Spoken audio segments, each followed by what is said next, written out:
State Rep Joe Sosnowski taking time out of his morning for us. Joe, good morning. Hey, good morning, guys. How are you today? Are you all wired up? Facebook, Instagram, Twitter, Snapchat? I've got some of those going, but I stick to the core basics: Instagram, Facebook, Twitter, and I don't know what all those other things are. It's like the 4 food groups, right? Your core social media. That's right. Forget that. I accidentally actually had a physical talk with someone. It was just really weird. I didn't know how to log off. All right, let's talk a little pension reform. Let's get right into the fun stuff. Reforming this pension mess that we have here in Illinois. You've got a release out. Rather than go through that, we'll let you go through it with us. What do you have to think, and what do you have to say about it? Well, hold on. Let me pull up my Facebook account. In all seriousness, though, we've got obviously the constitutional question of modifying pension is now heading to the Supreme Court, and they've blessed us with the ability. They said they're going to move up their schedule and start hearings in March, like 3 months from now, on the most important issue, the basis date, which brings up the question of why it's taking so long. But that part aside, I think the writing is on the wall from what we've seen. They struck down any modifications to retiree health care, the lower court striking down the recent pension change. I believe, almost assuredly that the state court's going to strike down the pension change also, and then we're going to be back kind of at a starting block here. And I had a proposal a couple of years back that I introduced, but I think now is definitely a time that we need to look even more seriously at it, and that's just simply eliminating the language that's in the Constitution, this protection clause, which, there's only about 7 other states that have these. And it's not to get rid of pensions, it's just to be able to allow some flexibility to make some of these modifications when you're talking about retirement age and things like that obviously change over time. And so we're going to have to revisit that. I'll be filing new legislation again, and as my article said, it's something that I think we're going to have to do, because otherwise I think the courts have pretty much told us that there's no ability for us to change anything because of that clause. And Joe, I think we talked with you previously about this. I vividly recall State Rep John Cabello actually in studio here one morning with us saying the same thing. And basically, guys, the only way we're really going to get it done and for it to be constitutional is to get in and change the Constitution. That's what it's going to take to get it done and do it the right way. And, judging by recent rulings and what we might see from the Supreme Court in 2015, that could be true. I mean, when the court says that even retiree health benefits are protected to the max, even if it's not specifically called for in the language, it seems like you've got to change the language to make it specifically the other way if you want to make some real adjustments. Yeah, and I'm not saying that I agree with their interpretation on the health care, but they have basically said that any change to retirees' benefits, especially in the area of medical, I think bipartisan, both sides thought that was a no-brainer. Right. Knowing that medical costs go up every year, we have to be able to make some adjustments on the financial side. And, them striking that down, I think that's absolutely the case. Exactly what you said. They are not going to allow anything. It's going to be a slow process, unfortunately, to move forward on a constitutional amendment. But it's obviously, I think, the only way to go, and we need to start now and get that discussion moving. And once again, as a point of clarification, because I'm sure you're aware, and others might be, that this will be demagogue the other direction. This is not yanking pensions out from underneath people. No, it has nothing to do with getting rid of pensions, eliminating pensions. Everybody wants people who have worked to be able to have a good, solid retirement. But we also want people that are working right now that will be retiring in 20 years to actually have pension retirement benefits. And as we're going now, we are continuing to grow our unfunded liability. We're up to $111 billion now in the pension. We have not been able to reverse that course.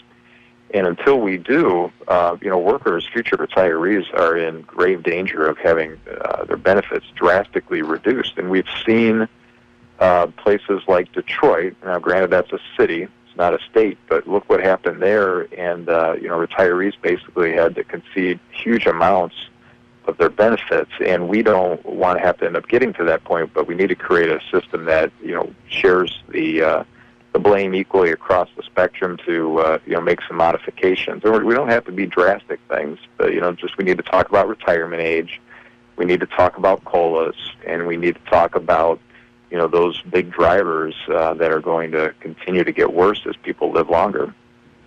State Rep Joe Sosnowski with us. It's Riley and Scott on WROK. So to push this forward, if this is the path, that you first have to have a 3/5 approval in both the House and the Senate, and then that would go on a general election ballot sometime in the future to perhaps amend the Constitution. That's the pathway that we'd be following?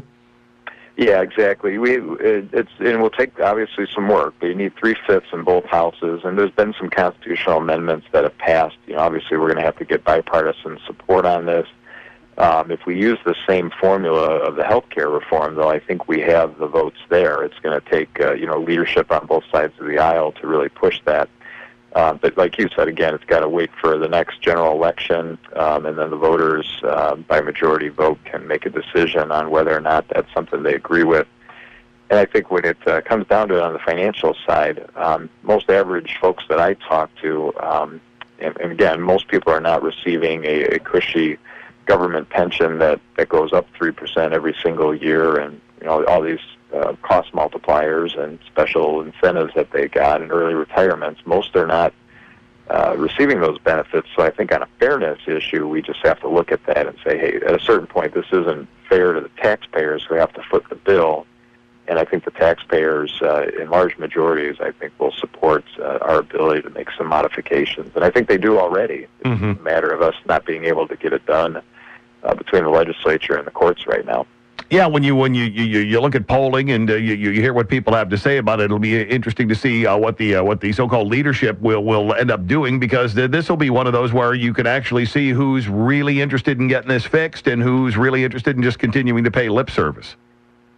Absolutely, and there's been, of course, a lot of lip service being paid, by the legislators on both sides that don't really want to touch the issue, but they understand that there's a problem, but. This is the end-all, fix-all, I guess I would say, and it would allow future legislatures to make some adjustments too. And again, it doesn't have to be major, but there has to be some, and there has to be some shared sacrifice. And frankly, the unions proposed a change to the pensions years ago that obviously wasn't going to save us enough, but even that one, based off the court rulings, would be struck as unconstitutional. And even they understand that there have to be some sacrifices, there has to be some additional co-pays and things like that. And, those who are retired already, obviously we need to protect that. We're really only talking about those who are still building their retirement nest egg, where we need to make some adjustments. And hopefully we can get a large number of groups and folks to support that. State Rep Joe Sosnowski with us here. It's Riley and Scott on WROK. I want to hit a couple of other issues while we have you on the line. One, the unfortunate passing of Judy Barr Topinka this week, our state comptroller, and now that the talk begins about what will happen with that post, and it has to, because of the state's finances. The checks have to be signed, the checks have to go out. Someone's got to be that signature in the comptroller's office. What is your understanding of what is the correct way to go about this? Is it the two-appointment strategy? Governor Quinn appoints someone now until January 12th, and then Governor Rauner would appoint someone else when he takes office? Is that likely the scenario that plays out? Yeah, well, first off, Judy is just going to be missed, and, what a great public servant. And I had the opportunity to work with her as a college-age student, just in a little summer job for a couple months, and going all over the state, county fairs and special events. And, she was just a stalwart in state government, and just really loved the state, and, she'll be dearly missed, and it's really just a shame. We're hoping for many, many more years of her leadership, but but with her passing, and unfortunately, it brings up this question of how does the state of Illinois move forward? And obviously, we hope that I hope that both sides will honor her and obviously honor the election and not make this into a long pitched out legal battle. But I think again, just kind of common sense, I think, weighs in here. And you have a current vacancy. She was supposed to serve until January 12th. Mm-hmm. So it makes plenty of sense that both, basic common sense and legally speaking, that the current governor would appoint. That person would stay in until obviously the swearing-in point, in which that day we'll have a new governor. There'll be basically a new vacancy created because she's not able to take office, and then at that point, Governor Rauner would have the opportunity to appoint her successor. And that obviously makes the most sense. It was a Republican one seat. Rauner is a Republican governor, and his ability to appoint that, I think, just on fairness sense, makes good quality sense. And so I think that's hopefully how it's going to play out. Hopefully the current governor and the Senate and House leadership won't make this into a big political issue.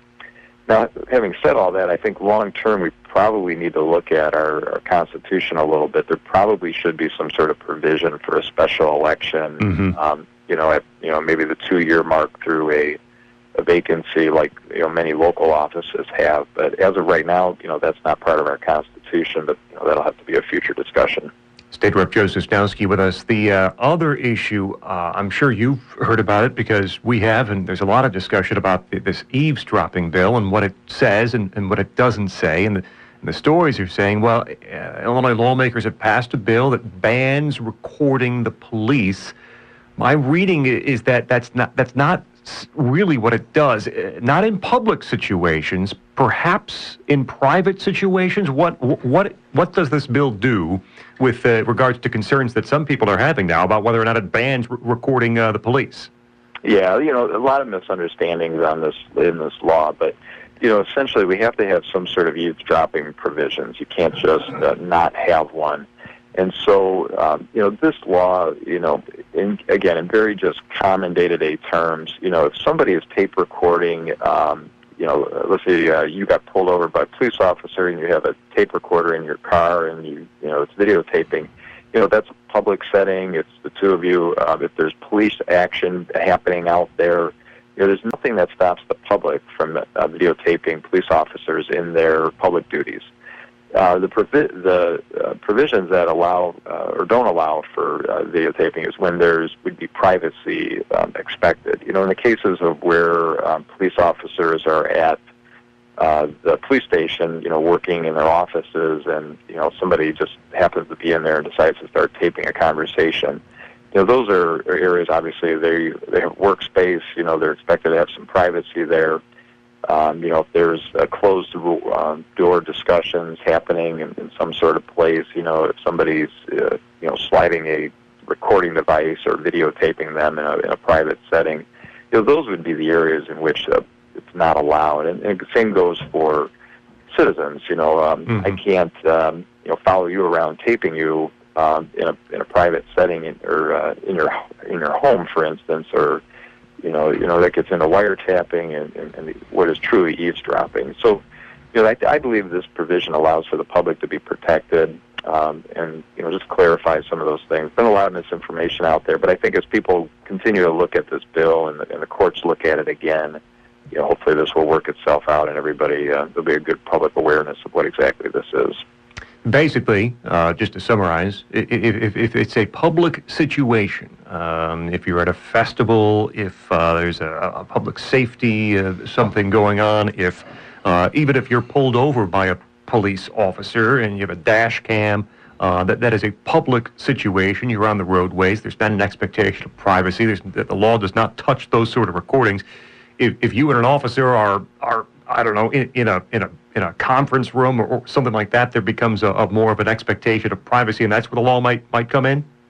Exactly, and it comes down to the problem of, what is the expectation of privacy, and there's court cases and law that kind of clarify that isn't within the statute, but again, it just comes down to, I think, just common sense. If you're sneaking around trying to get a videotape of somebody in a place that's not yours and it's not public, well, that's exactly what you said. That probably is not going to be legal. If it's in a public setting, public park, public roadway, it's police public action in a public area gathering, that nothing within the statute, the new statute, would prohibit that. All right. State Rep Joe Sosnowski, we know you've got Instagramming, tweeting, Facebooking, and other various media to attend to.